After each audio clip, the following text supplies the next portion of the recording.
This program is presented by Birch Gold Group, the precious metal IRA specialists.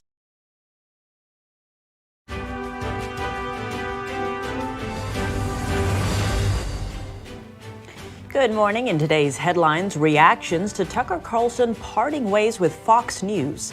Find out what media analysts think about his departure and what could come next. Protests lead to arrests at the Montana State Capitol. A raucous crowd demonstrates in support of a transgender lawmaker punished after making controversial remarks. Netflix is investing $2.5 billion in South Korea's movie industry. But that's not all President Yoon's getting from his U.S. visit this week. Find out what our guest has to say about the renewal of a 70-year-old bond of friendship. And the fentanyl crisis in California. Governor Newsom is calling in the National Guard. We hear from an addiction recovery advocate.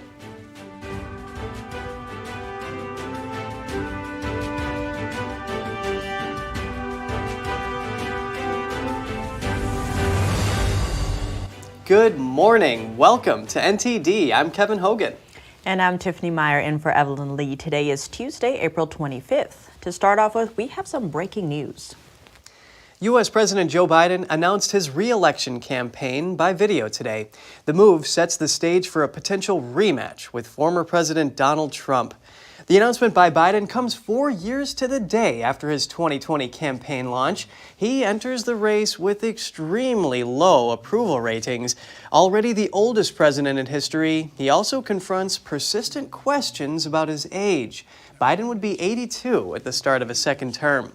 Biden's launch video emphasized freedom while calling out so-called MAGA extremists for allegedly trying to challenge freedom.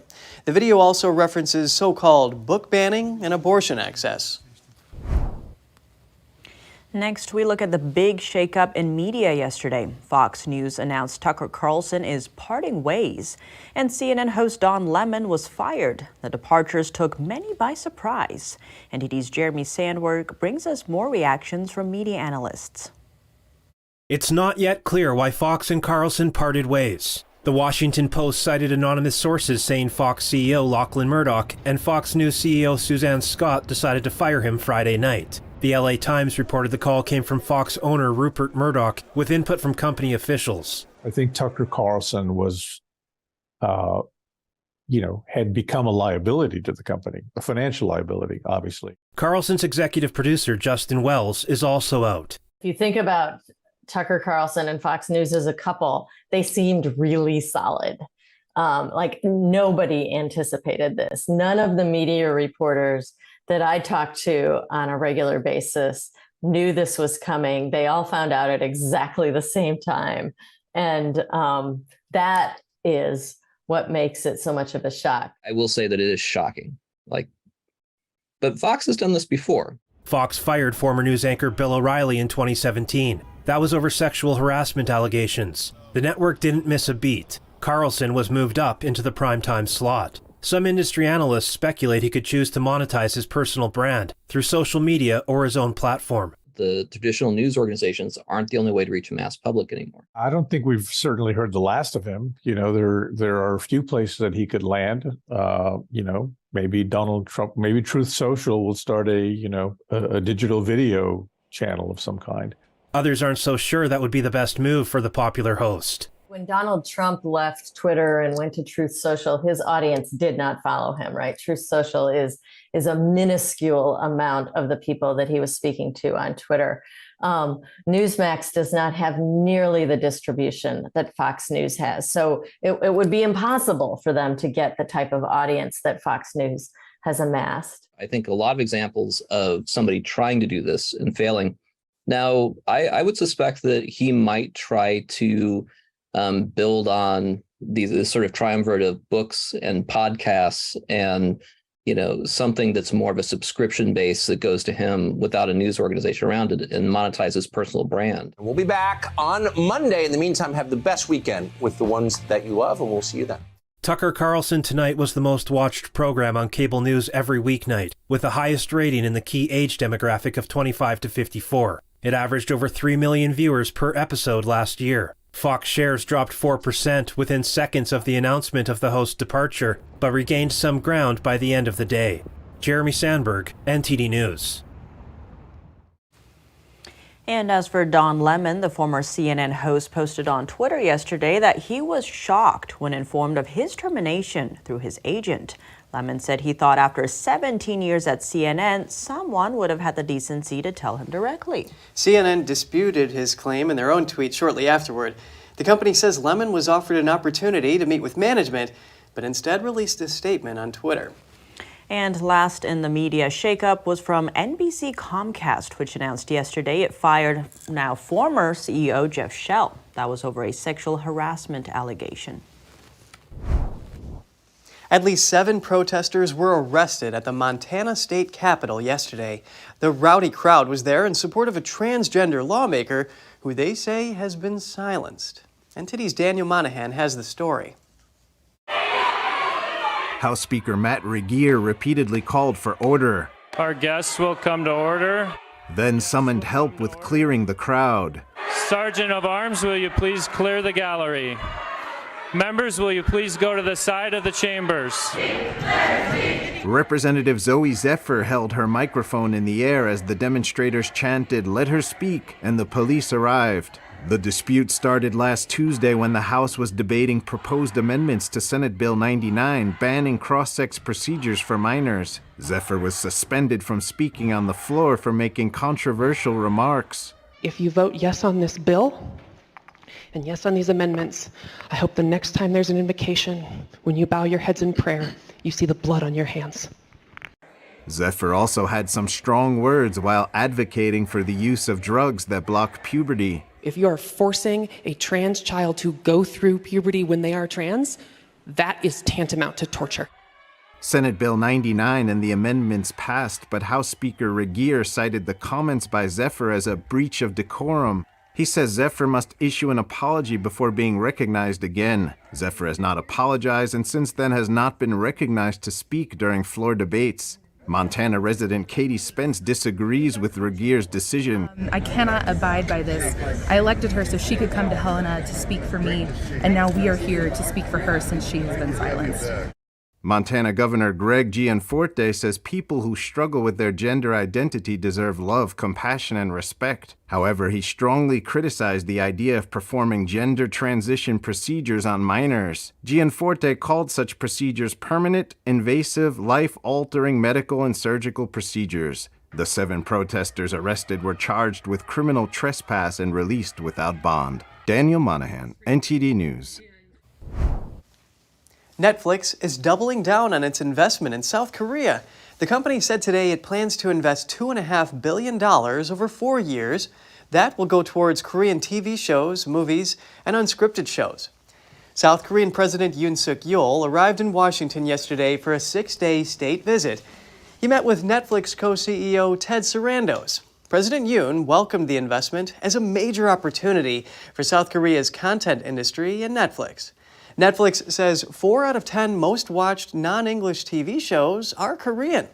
South Korea's entertainment industry has seen a global boom in recent years and is referred to as the Korean Wave, or Hallyu. South Korean survival drama Squid Game remains Netflix's most watched series of all time.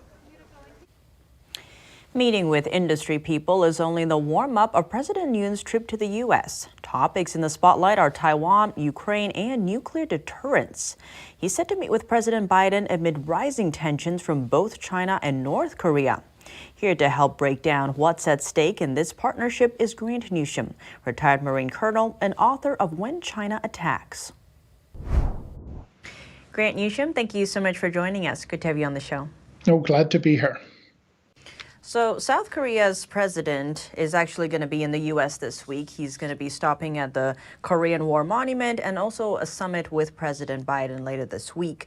What can we expect out of this U.S. trip? Well, it's going to at least solidify the relationship between the Biden administration and Yoon's conservative administration.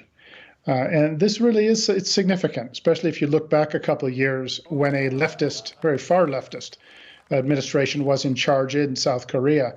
And the relationship between the US and Korea was very cold. In fact, that administration in Korea was more pro-North Korea and pro-China than it is pro-US. So it's quite a relief for the United States to have a sort of a better administration in Seoul.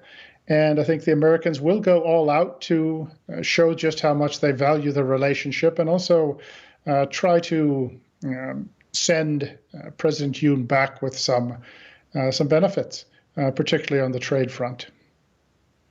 And on that note, it seems, this trip comes on the heels of Yoon's recent interview with Reuters, where he was talking about Taiwan. And he said the Taiwan issue is not simply an issue between China and Taiwan, but like the issue of North Korea, it is a global issue. And Beijing was quite irked by that. They see Taiwan as an internal affair matter. So what do you make of his statement here? Well, he's sticking his neck out. China was furious, as they always are, when anyone suggests that China might be delimited or restrained in any way in its dealings with Taiwan. They would have liked Yoon to have either said he agreed with China or to else keep his mouth shut. He did not, and that took some nerve for him to do it. So China is not going to be happy, but from the American perspective, it's very useful, important to have the South Koreans on America's side. And this is something that Yoon offers. And by side, I don't mean saying, okay, what do you need our army to do? What do you need our military to do? But rather just being supportive of the United States, aligned with us politically, and helping out where they possibly can. And China is a huge threat, even more to South Korea than it is to us, geography being what it is. But South Korea offers some very useful things, particularly in armaments manufacturing, which can be very useful in helping us restock our arsenals. And there's some talk even of South Korea helping out Ukraine with some actual military hardware and ammunition. So we'll see where this goes. And Grant, expanding on that, there are reports that during this summit and this trip to the U.S. and South Korea are set to increase their nuclear deterrence. That's in the face of North Korea and China's rising nuclear arms. So how do you read that deterrence? Well, ultimately, it depends on American nuclear weapons being used to defend South Korea if necessary. And that, of course, is, in large part, it's a promise, and you have to weigh how much one can rely on another country's promises.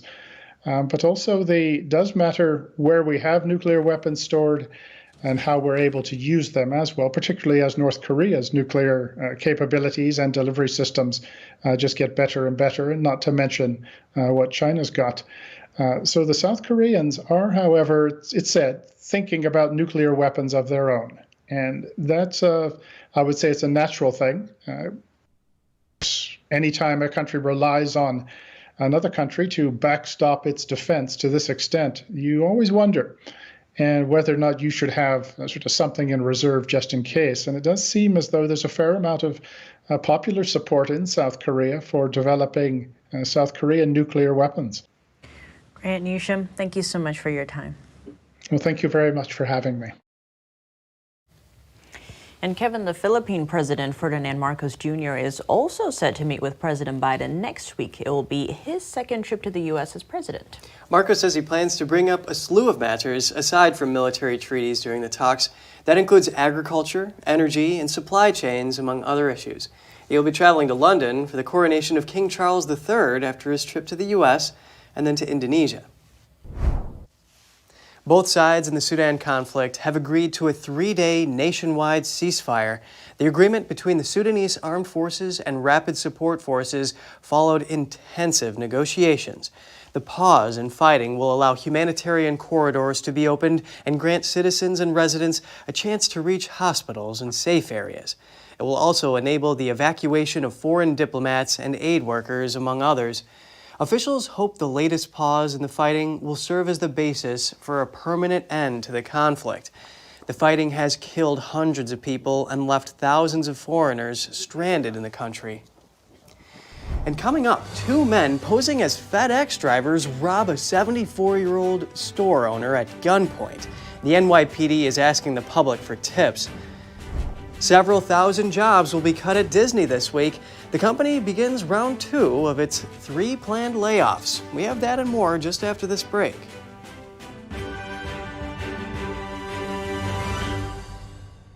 This is Stephen K. Bannon. I urge you to protect your savings from inflation by diversifying into a physical gold IRA from Birch Gold Group. Simply text the word NTD to 989898 and you'll get a free info kit on gold IRAs explaining everything.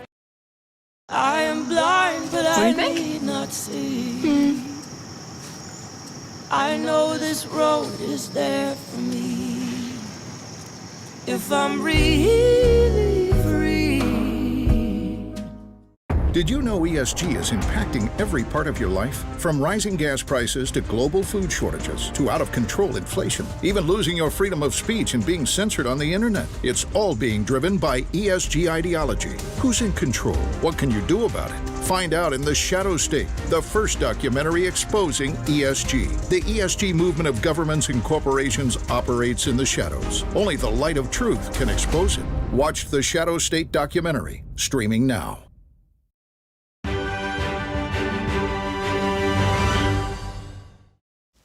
Welcome back. North Dakota is banning nearly all abortions. Republican Governor Doug Burgum signed a bill yesterday that bans the procedure throughout pregnancy. The ban has exceptions during the first 6 weeks of gestation. Abortion in the state will only be allowed in cases of rape, incest, or a medical emergency in those early weeks. The law will take effect immediately. North Dakota no longer has any abortion clinics. The state's only facility shut its doors in Fargo last summer and moved across the border to Minnesota, where abortion is still legal. The clinic's owner has a lawsuit challenging North Dakota's previous abortion ban. They see the law as unconstitutional. The new ban is also expected to face legal challenges. And in other government news, a bipartisan congressional group from Nevada and California made a request to the Biden administration yesterday. They're asking that funding be fast-tracked for a bullet train line. The tracks would go between Las Vegas and Los Angeles along Interstate 15. Traffic jams on the interstate can stretch for 15 miles near the Nevada-California line during weekend or holiday travel. The high-speed electric trains could potentially cut the 4-hour trip to Las Vegas in half. Brightline West is proposing to spend more than $10 billion to lay the tracks. The private company is seeking nearly $4 billion in funding from the Biden-backed federal infrastructure law. The lawmakers say the train would boost the economy and reduce greenhouse gas emissions. They expect it to create 35,000 construction jobs and around 8,000 permanent jobs. But not everyone's on board. Some farmers, ranchers, and other landowners object to the idea. Many don't want a train traveling across their land at 200 miles per hour over 30 times every day. A 74-year-old store owner was robbed at gunpoint in broad daylight by 2 men posing as FedEx delivery workers. The NYPD is investigating the robbery that took place last Friday in the Soho district. Surveillance footage shows 2 men approaching the store owner as he was opening up for business. They claimed they were there to deliver a package, but they were not real FedEx workers. They pulled a gun on the owner and demanded he open the safe. They did not gain access to the safe, but did steal about $1,500 in cash. The family told local media they are concerned about bail reform and crime in New York City. Police have made no arrests so far and are asking for tips from the public. California Governor Gavin Newsom says he's calling in the California Highway Patrol and National Guard to assist with San Francisco's fentanyl crisis. NTD's Jason Blair spoke with an addiction recovery advocate. He's been pushing officials for over 3 years to take action on the issue. Here's the story. California Governor Gavin Newsom made a surprise visit to San Francisco on Friday. When he was asked in this video by San Francisco resident J.J. Smith what he's going to do about the city's fentanyl epidemic, he replied, quote, "That's why we're here." On the same day, Newsom's office posted a release announcing, quote, an agreement between the California Highway Patrol, California National Guard, San Francisco Police Department, and the San Francisco District Attorney's Office to assist the city in its ongoing efforts to address the fentanyl crisis. I'm cautiously optimistic, but also I can't help but be a tiny bit skeptical because, A lot of the time when these types of announcements are made by a governor or a mayor, oftentimes they're kind of performative.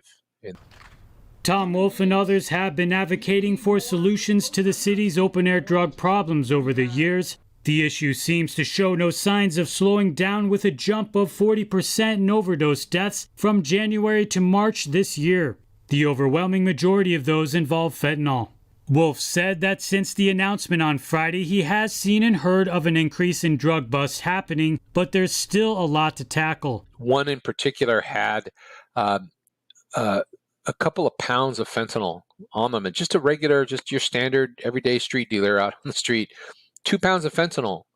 And so I just commented when that story came out that said, now multiply that by 500, because that's how many drug dealers are out here on the streets in San Francisco. And then you'll kind of have an understanding of how big this crisis has become. While details are still emerging on how the law enforcement collaboration will play out, Newsom's office did say that the focus will be, quote, dismantling fentanyl trafficking and disrupting the supply chain. San Francisco Police Chief Bill Scott said in a press conference on Friday that the city will not turn into a military state, and the National Guard will be used in a way that aligns with the values of the city. And, quote, we make arrests day in and day out, but it's hard to hold ground, and we need to get it under control, and that's exactly what we plan to do. Jason Blair, NTD News, San Francisco. Disney says it's laying off several thousand workers across the company this week in a cost-cutting move. The cuts affect its parks, entertainment division, and experiences and products division, as well as ESPN. This is the second of 3 waves of layoffs for a total elimination of 7,000 jobs. That's about 3% of Disney's global workforce. Chief Executive Bob Iger says the goal is to save $5.5 billion in costs. He says shareholders should start receiving dividend payments in February after a pandemic suspension. First Republic Bank expects to cut its workforce by up to 25% this quarter. The layoff announcement comes as the bank reported its total deposits fell 41% in the first quarter. That came even after a group of large banks stepped in with $30 billion to prevent the regional lender from failing. Without that cash infusion, deposits would have fallen by over 50%. The California-based bank said it saw a sharp drop in deposit activity after the collapse of Silicon Valley Bank and Signature Bank last month. Depositors pulled out more than $100 billion, fearing the bank would be next to fail. That activity began to stabilize at the end of March and has since remained steady. The drop comes as investors scrutinize lending with a high amount of uninsured depositors, a response to the recent banking turmoil. The avian flu is wreaking havoc in Chile. Up to 1 million chickens have been buried in the country, and egg prices are going through the roof. Local reports say the price of eggs has risen 35% over the last year. The upswing in egg prices has also been observed globally. Chile has reported cases of the H5N1 bird flu since late last year in wild animals. Recent cases in industrial farms caused the government to hold poultry exports. Industrial cases have also been detected in Argentina. However, Brazil, which is the world's largest exporter of poultry, remains free of the contagion.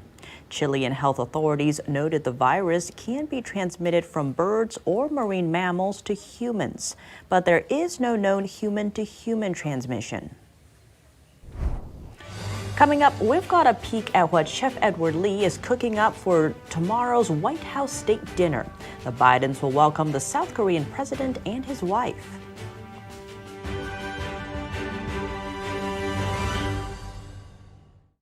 The Fixture Pioneer, CGM. Professional AI intelligent fixtures.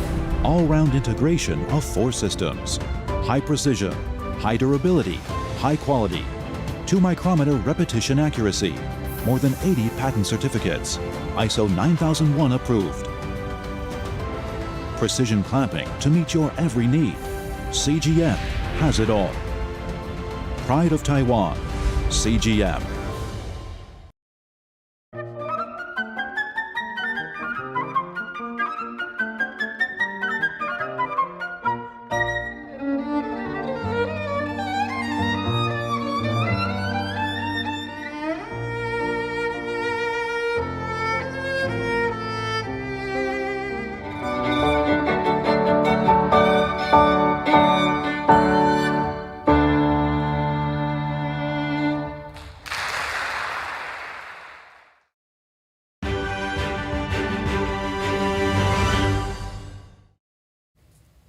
Welcome back. Korean-American chef Edward Lee has unveiled the dinner menu for tomorrow's White House state dinner.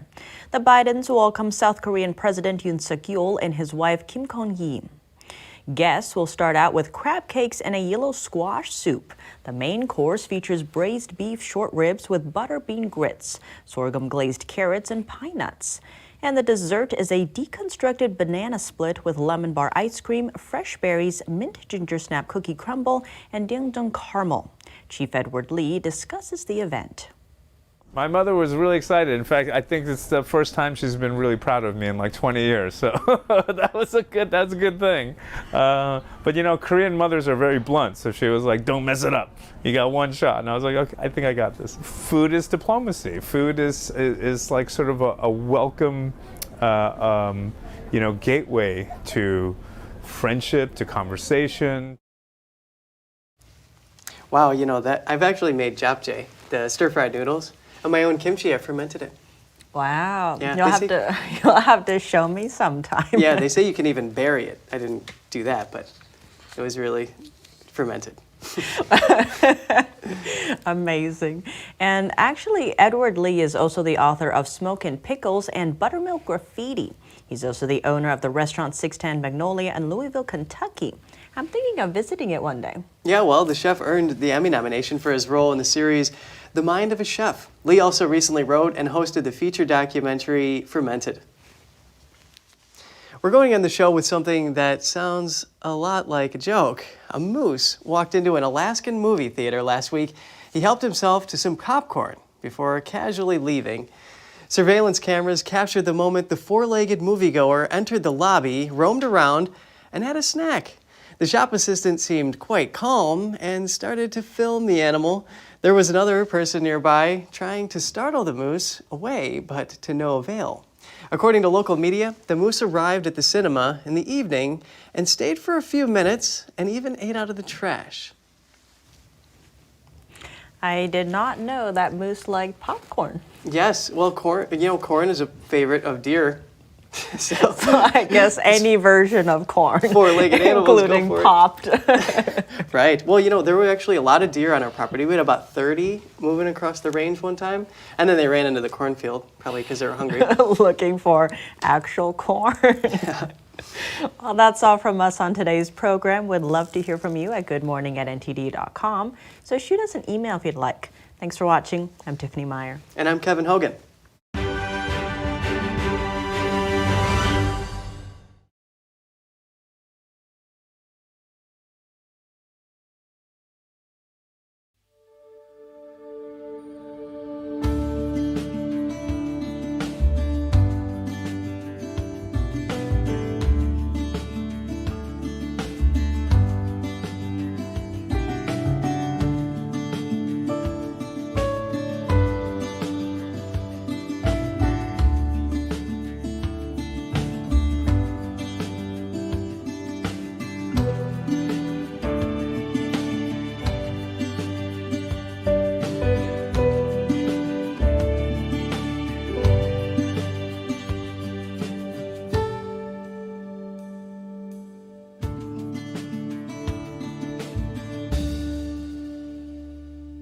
Thanks for watching us on YouTube. Did you know YouTube only keeps selective videos on its platform? So if you want to make sure you get the full picture, just subscribe to our newsletter.